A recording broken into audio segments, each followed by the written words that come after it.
Assalamualaikum warahmatullahi wabarakatuh. Sahabat data yang berbahagia, pada kesempatan ini saya akan membahas variabel intervening. Variabel intervening atau biasa disebut juga sebagai variabel penyela atau variabel antara merupakan variabel yang secara teoritis mempengaruhi hubungan antara variabel bebas terhadap variabel terikat. Pada kesempatan ini saya akan mengambil contoh hasil penelitian yang berjudul pengaruh relationship marketing terhadap loyalitas nasabah dengan kepuasan sebagai variabel intervening. Variabel relationship marketing diukur menggunakan ikatan keuangan sebagai X1, ikatan sosial X2, ikatan struktural X3. Sementara itu, variabel intervening kepuasan pelanggan dinotasikan dengan X4 dan loyalitas pelanggan dinotasikan dengan Y. Tahapan analisa data ada 4 tahapan yang harus kita lalui. Yang pertama, uji instrumen. Pada sesi sebelumnya telah kita bahas tuntas terkait dengan uji validitas dan uji reliabilitas. Yang kedua, uji asumsi klasik juga telah kita bahas, yang meliputi uji normalitas, uji multikolonitas, uji heterogenesitas, dan uji autokorelasi. Maka dalam kesempatan ini akan kita bahas uji regresi per model struktural dan yang kedua analisa interveningnya. Berdasarkan kerangka konseptual, maka akan kita bentuk menjadi 2 model struktural. Yang pertama adalah model struktural yang pertama, X4 sama dengan A plus B1 X1 plus B2 X2 plus B3 X3 plus E. Itu merupakan model struktural yang pertama. Sementara itu model struktural yang kedua adalah Y sama dengan A B plus B1 X1 plus B2 X2 plus B3 X3 dan plus B4 X4 plus E. Ini adalah model struktural yang kedua.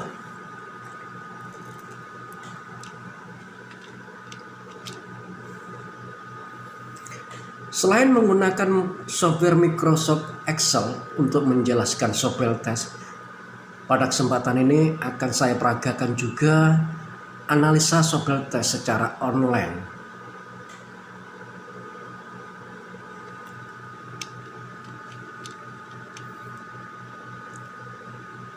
Baiklah, langsung aja silakan dibuka datanya. Bagi teman-teman yang belum mendownload, silakan download dulu datanya, di mana link download sudah saya sertakan pada kotak komentar di bawah.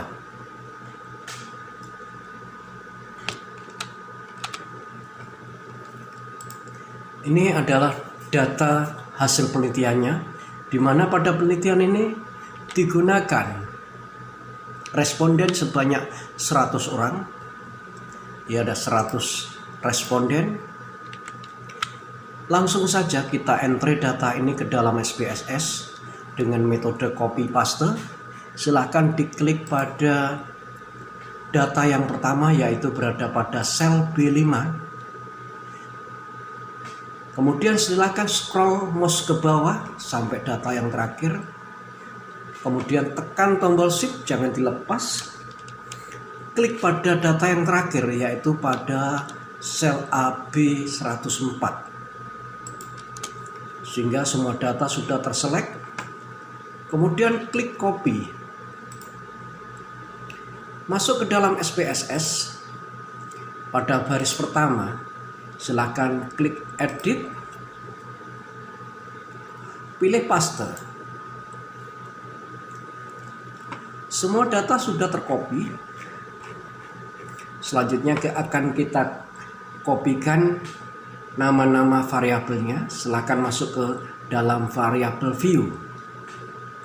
Kita akan mengcopy nama-nama variabel, masuk ke dalam Microsoft Excel.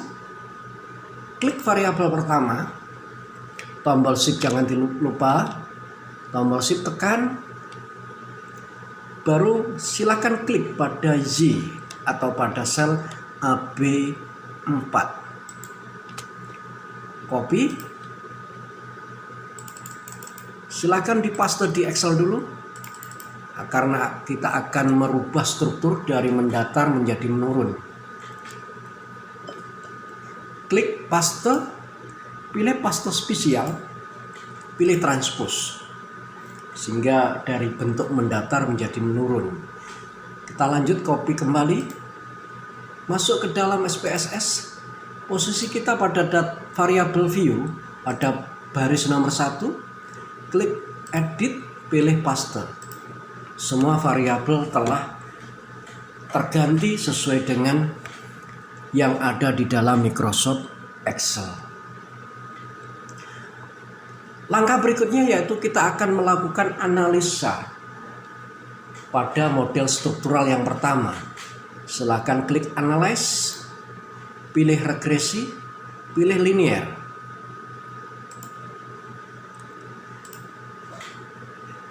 Pada model struktural yang pertama, yang menjadi variabel independen adalah X4.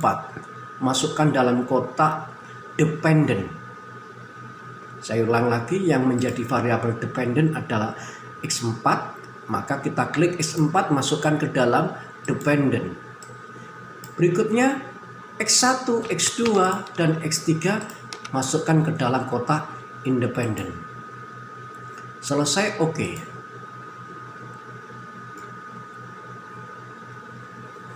Oke, ini merupakan hasil analisis dari persamaan struktural pertama. Kita copy dulu ke dalam Microsoft Excel. Silakan diklik pada model summary, kemudian klik kanan, copy. Kita paste. Ini merupakan persamaan struktural yang pertama, output yang pertama. Output yang kedua yang kita ambil adalah koefisien. Klik pada koefisien, klik kanan, copy. Kita paste di Microsoft Excel juga. Oke, ini adalah persamaan struktural 1.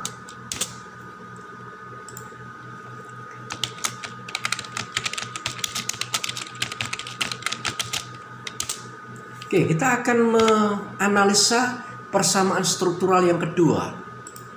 Masuk kita lagi ke SPSS, klik Analyze, pilih regresi, pilih linear, tekan tombol reset.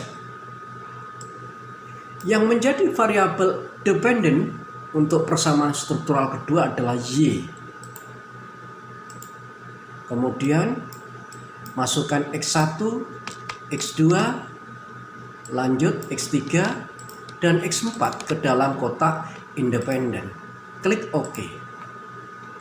Oke, kita copy kembali persamaan model summary-nya. Klik pada model summary, klik kanan, copy. Masuk ke Excel kembali, kita paste. Selanjutnya kita ambil kembali pada hasil koefisien, klik koefisien, klik kanan, copy. Masuk ke Excel, kita paste.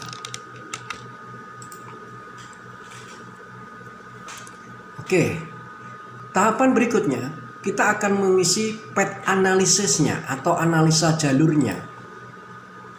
Oke, di sini ada E1 dan E2 atau error untuk persamaan struktural 1 dan error untuk persamaan struktural yang kedua. Oke, kita proses dulu error untuk persamaan struktural 1. Di mana formulasi dari E1 adalah akar dari 1 min R kuadrat.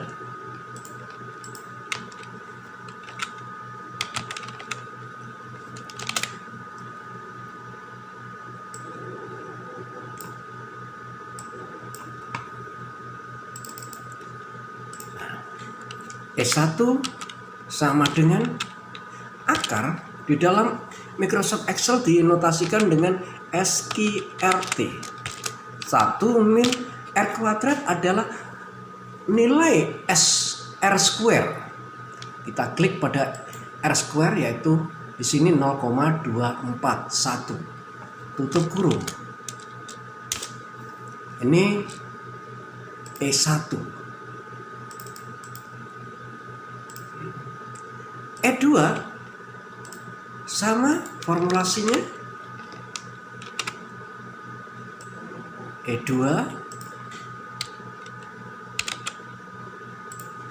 E2 sama dengan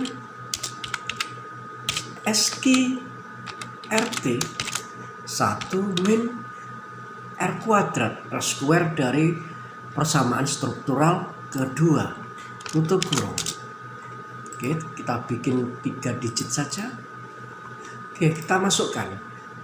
S1 nya 0,871. 0,871.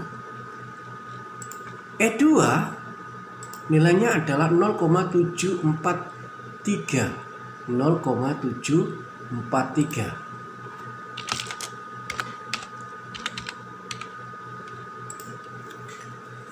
Selanjutnya akan kita isi P1, P2, P3. Di mana P1 merupakan standardized coefficient hubungan antara X1 dengan X4. Demikian juga P2 merupakan nilai standardized coefficient hubungan antara X2, X4. P3, nah ini mohon maaf ada kesalahan. 4, ini 5, 6. Oke, kita isi P1 standardized. Ini standardized hubungan antara X1 dan X4. X1 terhadap X4. Nilainya adalah 0,348. 0,348. Ini juga demikian P2 nilai standardized coefficient dari X2 terhadap X4. X2 terhadap X4 0,196. 0,196.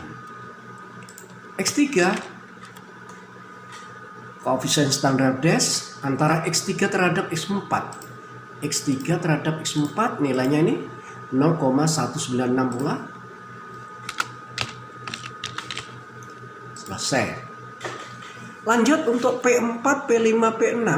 Ini posisinya pada model struktural yang kedua, di mana P4 ini hubungan antara X1 terhadap Y.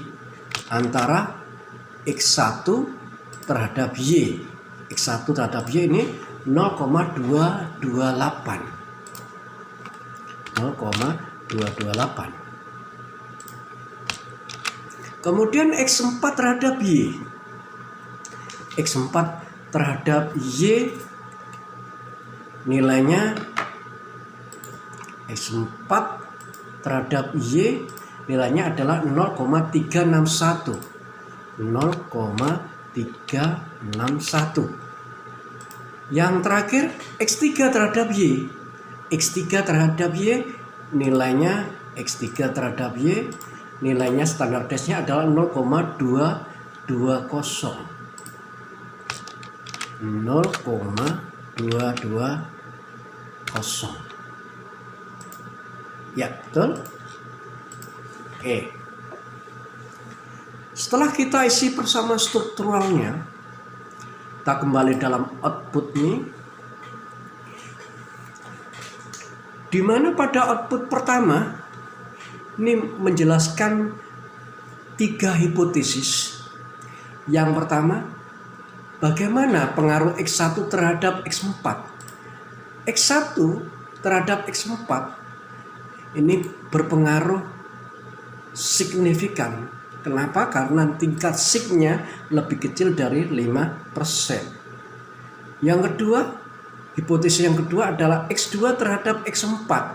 Ini juga signifikan karena nilai signya di bawah 5%. Demikian juga X3 terhadap X4 nilainya signifikan karena signya ini lebih kecil dari 5%. Jadi kita sudah membahas 3 hipotesis. Hipotesis yang berikutnya yaitu antara X1 terhadap Y. X1 terhadap Y ternyata juga pengaruhnya signifikan. Karena koefisiennya kurang dari 5%. X2 terhadap Y sama signifikan. Demikian juga X3, X4 terhadap Y juga signifikan. Sehingga pada dari persamaan struktural 1, persamaan struktural 2, kita sudah menjelaskan 7 hipotesis.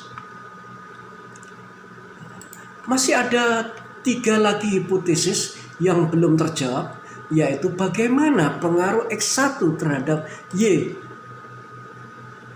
melalui X4. Satu yang belum terbahas. Yang kedua adalah pengaruh X2 terhadap Y melalui X4.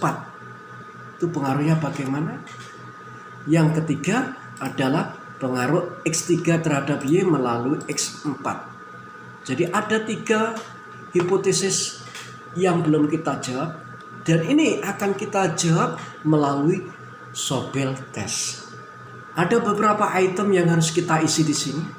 Yang pertama adalah A. A adalah nilai koefisien standar des atau beta antara X1 terhadap X4. Antara X1 terhadap X4. Ini nilainya ya, sama dengan, langsung aja kita bawa ke sini, X1 terhadap X4. B, nilai dari koefisien standar des antara X4 terhadap Y. Ini pada model struktura yang kedua, X4 terhadap Y. Di sini ini nilainya. SA adalah standar error hubungan X1 terhadap X4. Standar error hubungan X1 terhadap X4.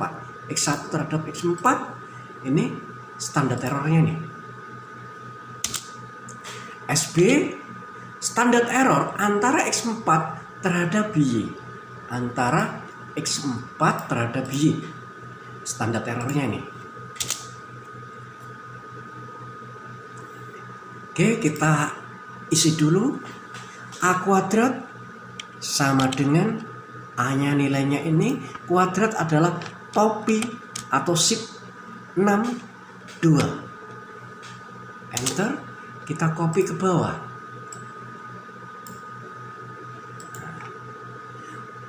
Untuk mencari SAB, rumusnya adalah akar. Ya, akar itu tadi adalah sama dengan SQRT. B kuadrat, ya, B kuadrat kali dengan SA kuadrat, tutup kurung, kita tambah lagi A kuadrat, A kuadratnya ini kali SB kuadrat, SB kuadratnya ini, tutup kurung. Nah ini ada kurang buka lagi. SA kali SB kuadrat, SA kali SB kuadrat, tutup kurung sekali lagi, selesai. P hitung sama dengan A kali B, A kali B, tutup kurung, kita bagi dengan nilai SAB, enter. Selanjutnya kita cari T-tabelnya. Anda bisa menggunakan tabel atau digunakan rumus langsung di sini sama dengan tim. Kurung buka. Alfa yang kita gunakan adalah 5% atau 0,05. Kemudian N-K-1. N-nya 100. K adalah jumlah variabel bebasnya ada 3. Min 1. Sehingga 100 dikurangi 4 tinggal 96. Enter. Kesimpulannya, jika nilai T hitung lebih besar daripada T tabel, maka kita simpulkan variabel X4 mampu memediasi hubungan antara X1 terhadap Y. Dan sebaliknya, jika T hitungnya lebih kecil dari tabel, maka kesimpulannya adalah variabel X4 tidak mampu memediasi hubungan antara X1 terhadap Y. Karena di sini nilai T hitungnya lebih besar daripada T tabel, maka kesimpulannya adalah X4 mampu memediasi hubungan antara X1 terhadap Y. Ini kesimpulannya. Oke, kita lanjut pada berikutnya adalah pengaruh tidak langsung X2 terhadap Y melalui X4. A adalah koefisien beta atau koefisien standardized antara X2 terhadap X4. Antara X2 terhadap X4 nilainya sama di sini nih. Nah, enter. Saya lanjut dulu ke SA standar error hubungan antara X2 terhadap X4. X2 terhadap X4 ini standar errornya. Oke. Kemudian B sama dengan beta dari X4 terhadap Y. Beta antara X4-nya ini terhadap Y, nilainya betanya ini. Nah, lanjut, standar terornya juga demikian. Yang ini. Oke, sebelum kita hitung, langsung aja kita isi dulu hubungan antara X3 terhadap Y, di mana A adalah beta X3 terhadap X4. Beta antara X3 terhadap X4, ini betanya. Kemudian SA standar error hubungan antara X3 terhadap X4, ini. Nah, betanya untuk B, beta dari hubungan antara X4 terhadap Y, ini. Standar errornya juga demikian, hubungan standar error antara hubungan antara X4 terhadap Y, X4 terhadap Y ini. Selesai. Untuk analisisnya tinggal kita kopikan saja. Di sini paste.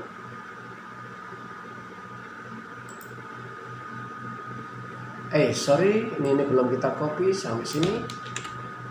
Oke, paste. Kita paste pula.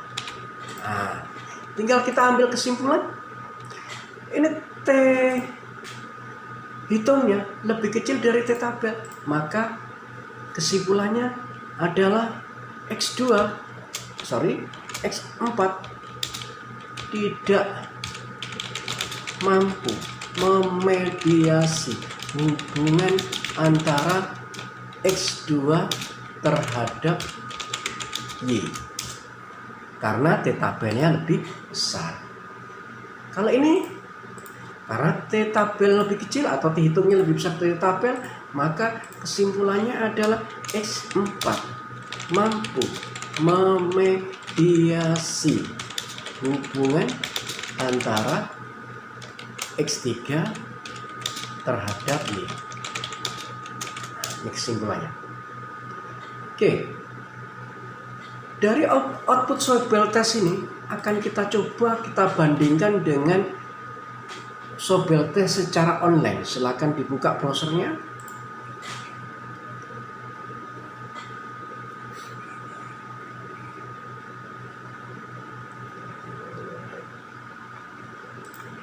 Pada address kotak pencarian silakan diketik Sobel Test.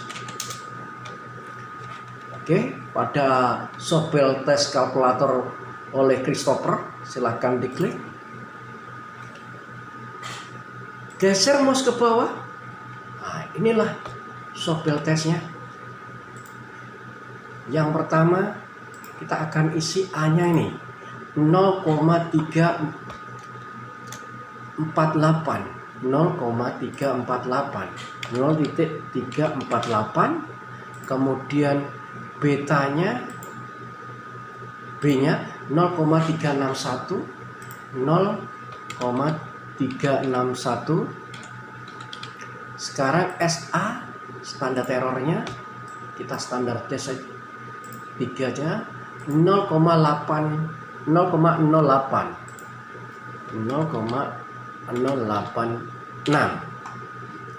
Untuk SP-nya 0,089.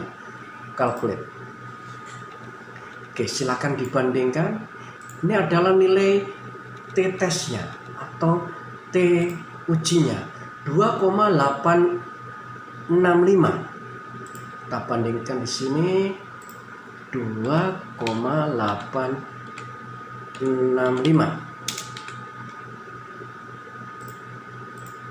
Oke, saya bedakan 2,865 ini memiliki standar V-value 0,04.